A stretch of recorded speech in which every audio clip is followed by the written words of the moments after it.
The Norman and Florence Brody Family Foundation is dedicated to exploring topics of national and international importance and is proud to support Policy Watch with Doug Besheroff at the University of Maryland.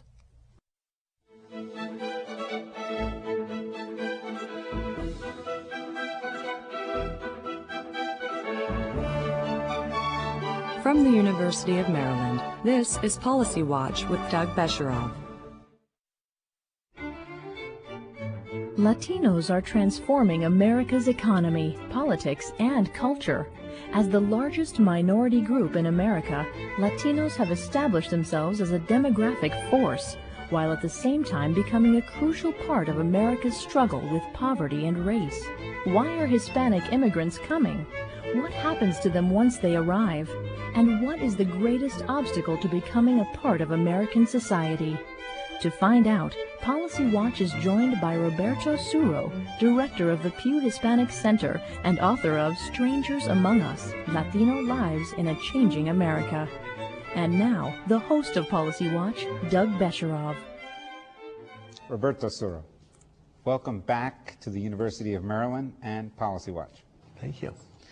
I want to talk to you a little bit about someone you quoted in this wonderful book of yours. It's called Strangers Among Us, Latino Lives in a Changing America. You pointed this passage out to me, but let me just read it. I've spoken of the shining city all my political life, but I don't know if I ever quite communicated what I saw when I said that. But in my mind, it was a tall, proud city built on rocks, stronger than oceans. And if there had to be a city with walls, the walls had doors, and the doors were open to anyone with the will and the heart to get there. That's how I saw it and still see it. It's a beacon, still a magnet for all who must have freedom, for all pilgrims from all the lost places who are hurtling through the darkness towards home. And you know better than I who said that. Yeah, it was Ronald Reagan's last words to the nation as president. It's his farewell address, and it's the very end of his farewell address.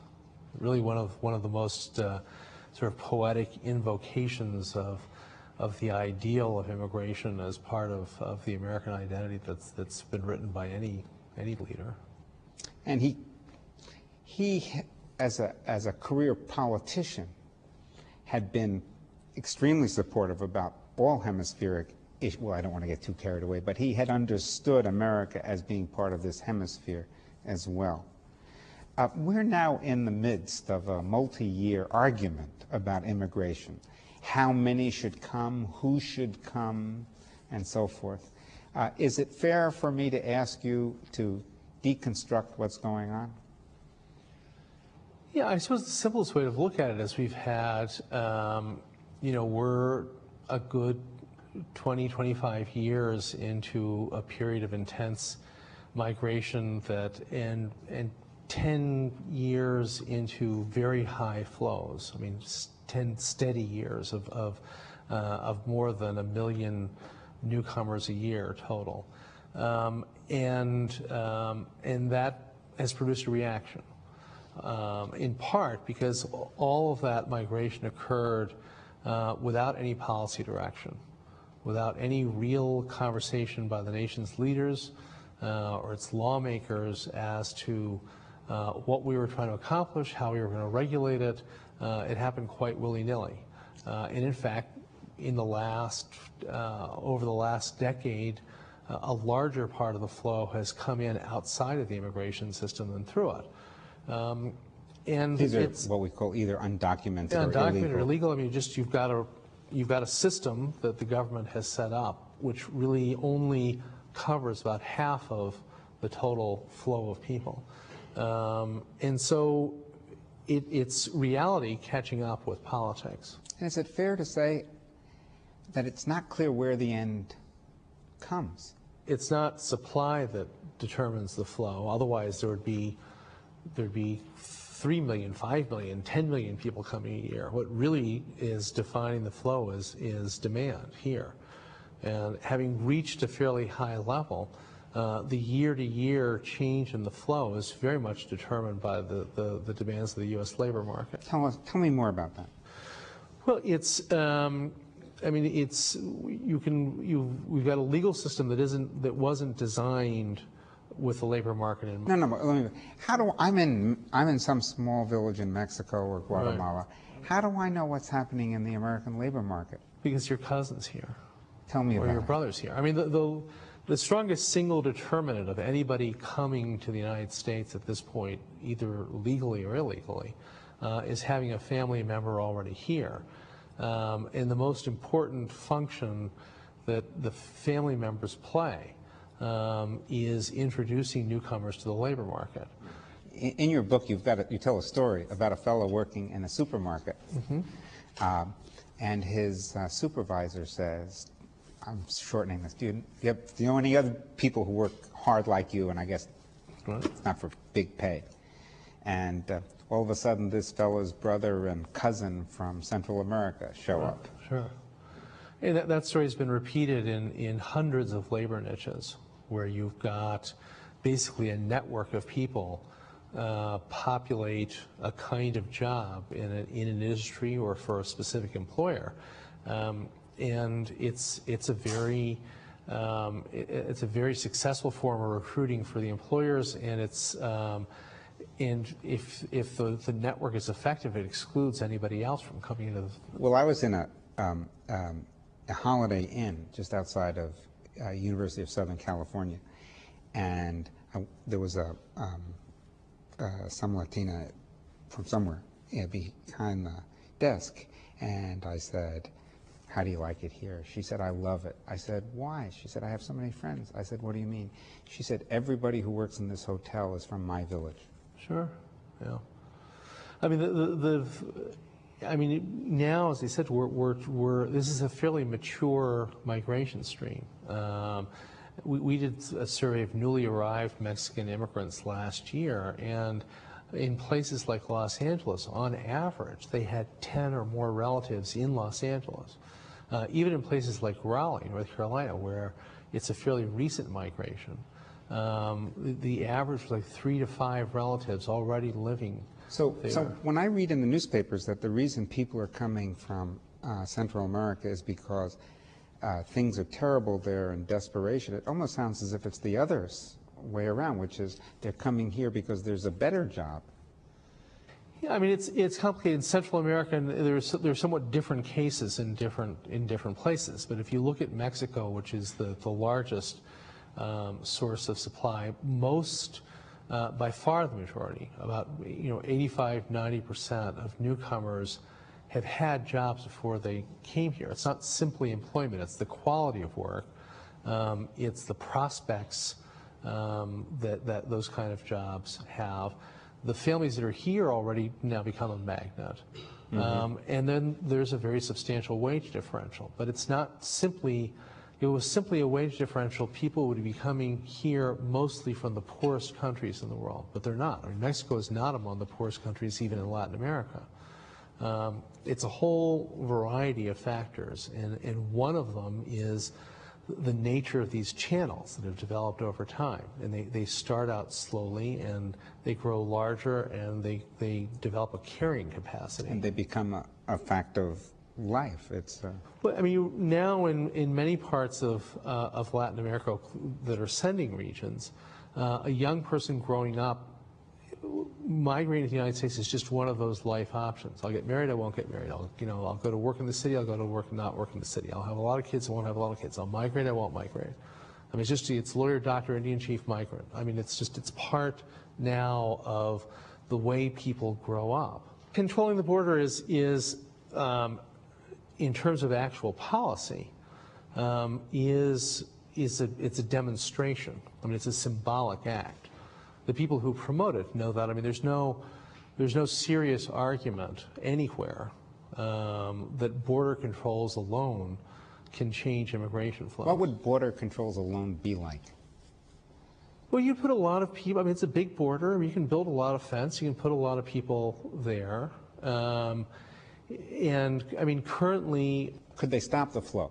Could they reduce the flow? You could, just with border, because you could probably reduce it, you could increase the cost over somewhere between, probably close to half now of people who end up as illegal immigrants in the United States come in legally.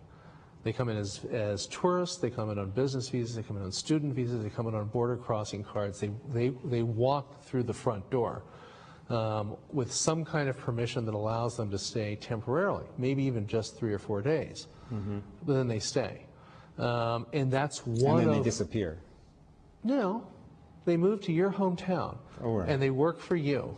I meant to be INS. I just meant to be INS. They work everywhere. They're entirely visible. Everybody knows where they are. They don't disappear at all. They're highly visible and highly employed. You're talking about the people who have of the single demographic group with the highest population to employment ratio in the United States are illegal Mexican males between the ages of 20 and 25, even younger. When you get younger into, I mean, white kids who are 17 to 20 don't work a lot. They're studying and doing other things, so that doesn't really count. But if you look at it, you're talking about people who are working. Everybody knows where they're working. There's nothing secret about this. I understand that. I just meant that they disappear from the formal. They don't disappear, Doug. The government has made a deliberate decision not to enforce the law on employer sanctions. And in the current debate, there's no proposal in Congress at this point that would accelerate significantly the enforcement of that law. How do we measure how well they're doing in this country? Well, ultimately, I think when you look at how well they're doing and how well the country's doing, you have to take a long view. I mean, it's always been the case in this country and in many others that when you move to a new place, whether it be legally or illegally, you often start at the bottom. You lose a lot of what capital you had in your home country. That's always been the deal here. I mean, America's offer to immigrants, maybe you could have been a brain surgeon where you came from, you may end up driving a cab here. He pays your money, he takes your chances. What we as a nation have offered is certain protections. You're not going to be abused. And an implicit guarantee that your children are going to get an even shot. And the way this country's generally measured success in immigration has been over the course of generations. I mean, if you look back, pretend it was 100 years ago, and we were having this discussion, there would be a lot of people saying, Lordy, this is a mess, and potentially a disaster for the country. All these Besherovs and other folks who are showing up in this country. It was only in mid-century when people could see what had happened to the children and the grandchildren and the great-grandchildren of the European immigrants that people said, this is a great success. So you're really, the measure has to be what happens to the kids. Every generation is different, but third-generation Mexican Americans, for example, haven't made the same progress as other third-generation immigrant groups. Their earnings are a little lower, their level of education is lower. Beyond discrimination, and there was real discrimination against Mexican Americans in this country, what else do you see happening that may be holding back? I mean, some of it was regional economies. I mean, being a large concentration of people in South Texas, which is one of the poorest parts of the country and has been forever and remains so, tilts those numbers a lot. Some of it's also timing. You had a lot of people that were among the last entrants into the industrial workforce, into durable goods manufacturing, and basically rode that industry down. Some Puerto Ricans, for example. Yeah, and a lot of Mexican Americans in the West, in California. I moved to LA when there was an auto industry. Now, also, if you're jumping in, we cherish, or whatever, we celebrate the fact that so many of these immigrants work very hard, jump into work, and your organization has documented how many young people drop out of school to work. That's great for the first 5 or 10 years, but it means you've interrupted your education. How big a problem is that lack of education for the coming generations, and what's the likely fix? Well, there's no question when you look at the first 3, 4, 5 years of schooling, that the parents' level of education, parents' level of literacy, all kinds of activities like reading to kids can have a very substantial impact on achievement in those early years. And it also comes into play at the end of the pipeline as well in terms of college outcomes. We also know that there are all kinds of ways education systems can overcome those that kind of human capital deficit that a child whose parents say only went to 7th or 8th grade or less brings. I mean, schooling can balance out those effects over time, but it's challenging for both the students, the parents, and the schools. Do you see American school systems doing that right now? It's kind of mixed. I mean, there are places that are doing well. It's not rocket science. We know as a nation how to do it. And there are places that do very well at it, and there are other places where there are very dire results. I mean, the overall, on balance, there's still some very serious problems. You've got almost twice the share of kids in the second generation compared to non-Hispanic whites who don't finish high school, and among those who do finish high school, the share that ends up with a baccalaureate degree is half as the share it is for whites. So there are problems.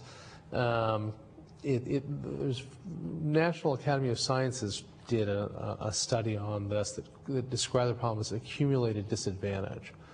And it's just sort of layers of disadvantage that are added from pre-K through graduate school. And at each stage, you see people falling off for different reasons. As you've written, there are many different kinds of bilingual education. And so one could point to terrible examples and wonderful examples. What's the best way to think about bilingual education?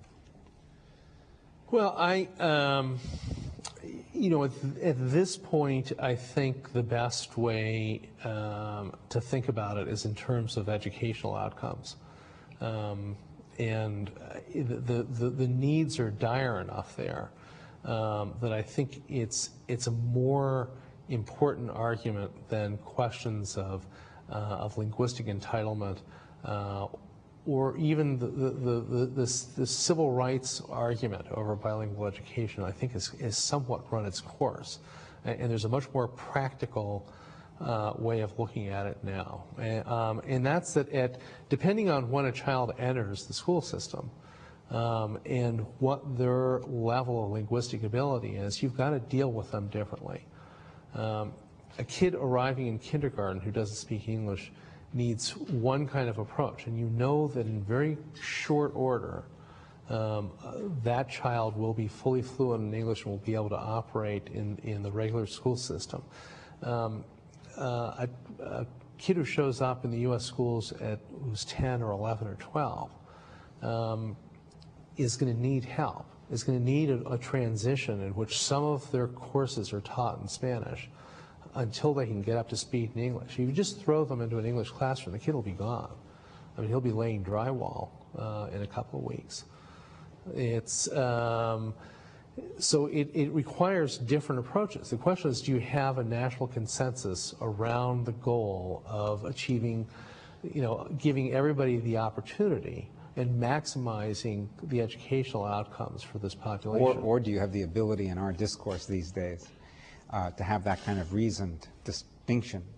Or does it always have to be totally in favor of or totally against? Yeah, with no well, mix we're in the not having middle. that discussion at all. And if anything, the discussion's running towards the notion of you know, visiting on the child the sins of the father. We've talked about immigration. If it's true that if the projections are true, that in 2020, 1 in 4 Americans will be of Latino or Latin American ancestry, how's the country change? Well, the country is going to change very fundamentally no matter what happens with immigration. In fact, if you just closed the doors magically and not one more Latino entered the country as of midnight tonight, this would be a fundamentally different country 10, 15, 20 years from now. Because? Because the white population is getting old. It didn't reproduce. You've had a large influx of Latino immigrants over 20 years who were in their prime childbearing years, and they ended up being very fertile, about twice as fertile as the white population. The result is that if you look at the U.S. population that's 65 years old and older, it's close to 80% white. If you look at the U.S. population that's 5 years old and younger, it's 55% white. There's no undoing that. That's the future of the country, is no more than 55% white, and that's declining. It's going to be a different place. We're now just beginning to see the effects of 20, 30 years worth of migration. What kinds of cultural changes can we expect? It's a good question.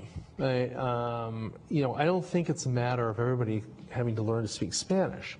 It's a matter of getting used to a country that looks much more like this audience than the audience that's probably watching this show, where you've got a much greater mix of different types of people from different backgrounds and different origins and different cultures who have all grown up together. I mean, assimilation, there are a lot of ways to assimilate, and the question is assimilate to what?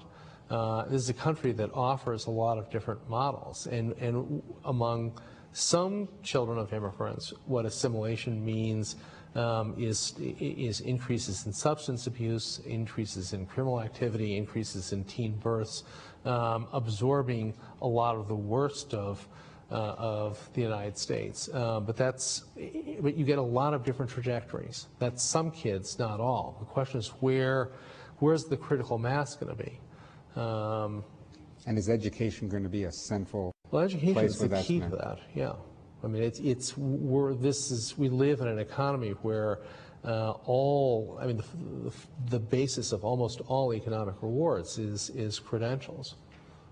Well, being at the University of Maryland, saying that education is a key issue here seems like an appropriate point to turn to our audience for questions. Hello, my name is Mina, and I'm from the University of Washington.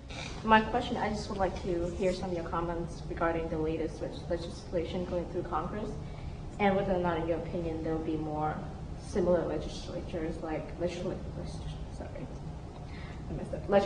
like those in the near future. Yeah, I mean, at this point, it doesn't look like there's anything for a cohesive consensus in Congress, and that the division between people who it basically centers on what to do about over the 12 million or so people who are in the country here illegally now. Do you make them go home? Do you let them stay? Do you let some people stay and make others go home? And there's between those options, Congress is so fragmented now, it seems unlikely that there's going to be much of a solution. Everybody can agree on building more fence on the border and hiring Border Patrol agents. It's sort of easy to do and it doesn't cost anybody anything, but it's only one small part of the problem. I think this will take another 2 or 3 years to come up with some kind of complete policy. Thank you for joining us. My name is Marita Gonzalez. I'm a student here at the University of Maryland. And going along with the education, you mentioned education is key. And I wanted to basically find out, what do you think how the impact that you think that DREAM Act is going to have on Latinos in the United States? Yeah, I mean, the DREAM Act, for people who aren't familiar with it, is a measure that was before Congress, and there's versions of it in several states that would have allowed kids who were undocumented to go to college with in-state tuition, and in some cases, if they graduated from college, would then actually get legalized. It's a very small number of people.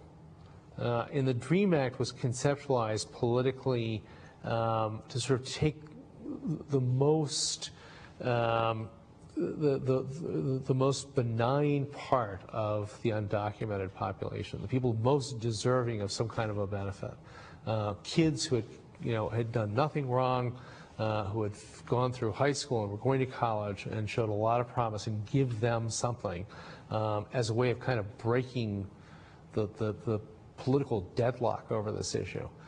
It seems, it's still part of some of the compromise legislation, and it might still happen eventually, but not in the short term, I don't think.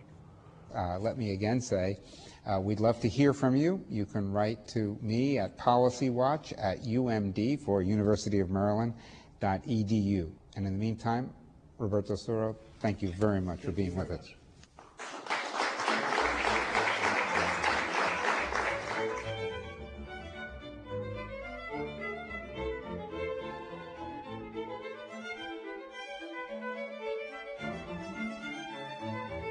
This program was produced by the University of Maryland, which is solely responsible for its content. The Norman and Florence Brody Family Foundation is dedicated to exploring topics of national and international importance, and is proud to support Policy Watch with Doug Besheroff at the University of Maryland.